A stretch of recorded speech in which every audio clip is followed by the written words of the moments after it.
আজ আমি এমন মজার একটি রেসিপি বানিয়েছি যেই রেসিপিটি বৃষ্টির দিনে অথবা শীতের দিনে যে কোনো কেউ ভীষণ পছন্দ করবে। একদিন বানিয়ে অনেক দিন পর্যন্ত যখন মন চায় তখনই খেতে পারবেন। চলুন আজ আমরা এই মজার রেসিপিটি শিখে নিব এবং এটি কিভাবে অনেক দিন পর্যন্ত সংরক্ষণ করা যায় সেটিও জেনে নিব। আসসালামু আলাইকুম, সিম্পল বাংলা রেসিপি চ্যানেলে আপনাকে স্বাগতম। দেখুন, প্রথমে একটা বাটিতে 1 কাপ ভাতের চাল নিয়েছি। এখন এই চালগুলোকে হাত দিয়ে ভালো করে চটকে চটকে ধুয়ে নিতে হবে। 2 থেকে 3 বার ধুয়ে নিলেই হবে। এখন এর মধ্যে সামান্য লবণ দিয়ে ভালো করে মাখিয়ে নিতে হবে। দেখুন আমি কিভাবে হাত দিয়ে মাখিয়ে নিচ্ছি। এই তো চালগুলোকে মাখানো শেষ। এখন চালগুলোকে আমরা ভেজে নিব। চালগুলো ভাজার জন্য চুলায় একটা কড়াই বসিয়ে দিয়েছি। এরপর কড়াইতে চালগুলো ঢেলে দিলাম। এখন একটা খুন্তির সাহায্যে চালগুলোকে ভালো করে নেড়েচেড়ে নিতে হবে। চালগুলো ভিজা থাকার জন্য প্রথমে একটু আঠালো আঠালো হবে, কিন্তু কিছুক্ষণ ভাজার পরে আঠালো ভাবটা চলে যাবে। দেখুন চালগুলো কেমন ঝরঝরে হয়ে গেছে। দেখুন এই পর্যায়ে কিন্তু চালগুলো একটা একটা করে ফুটতে শুরু করছে। চালগুলো ভাজার সময় একটু খেয়াল করে ভাজতে হবে। একটু ঘন ঘন নাড়াচাড়া দিতে হবে, তা না হলে নিচে পুড়ে যাবার সম্ভাবনা থাকে। এই সময় চুলার আঁচটা কিন্তু মিডিয়াম রাখতে হবে এবং চালগুলো একটু ঘন ঘন নাড়াচাড়া দিতে হবে। দেখুন এখানে আমাদের চালগুলো কিন্তু প্রায় ভাজা হয়ে গেছে।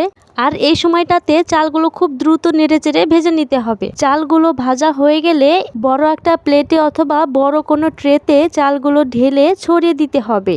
গরম অবস্থায় চালগুলো এইভাবে রেখে দিলে চালগুলো পুড়ে যেতে পারে এবং কালারটা নষ্ট হয়ে যেতে পারে। তাই চালগুলোকে ছড়িয়ে দিয়ে ঠান্ডা করে নিতে হবে। এখন চালগুলোকে ভেজে নেওয়ার জন্য এখানে আমি কিছু পেঁয়াজ কুচি, কিছু রসুন কুচি এবং কিছু মরিচ কুচি নিয়ে নিয়েছি। এখন কড়াইতে তেল গরম করে রসুন কুচিগুলো দিয়ে দিলাম। রসুন কুচিগুলো একটু লাল লাল করে ভেজে নিতে হবে।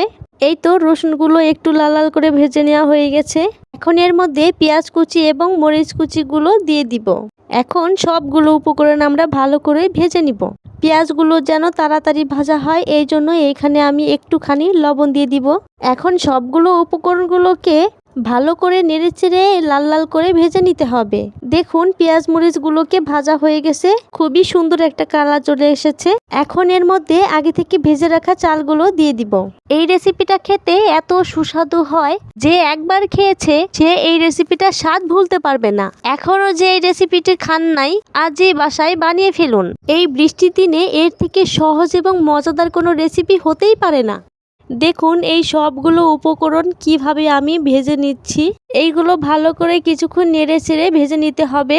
আর এই সময় কিন্তু চুলার আঁচটা একদম লো রাখতে হবে, তা না হলে কিন্তু পেঁয়াজ মরিচগুলো পুড়ে যাবে। ভেজে নেওয়া হয়ে গেলে এরপর বলে দিব কিভাবে এগুলো সংরক্ষণ করলে ভালো থাকে। তার আগে আপনার কাছে এই রেসিপিটি কেমন লাগলো অবশ্যই একটা কমেন্ট করে বলে যাবেন এবং একটা লাইক কমেন্ট শেয়ার করে দিবেন। আর হ্যাঁ, অবশ্যই চ্যানেলটি সাবস্ক্রাইব করে দিবেন। যাই হোক, আমাদের এগুলো ভাজা শেষ। এখন চালগুলোকে ঠান্ডা করে একটা কাচের কৌটায় এগুলোকে রেখে দিতে হবে। তাহলে এগুলাও অনেক দিন পর্যন্ত মচমচে থাকবে এবং স্বাদটাও একই রকম থাকবে। পুরো ভিডিওটি দেখার জন্য ধন্যবাদ সবাইকে।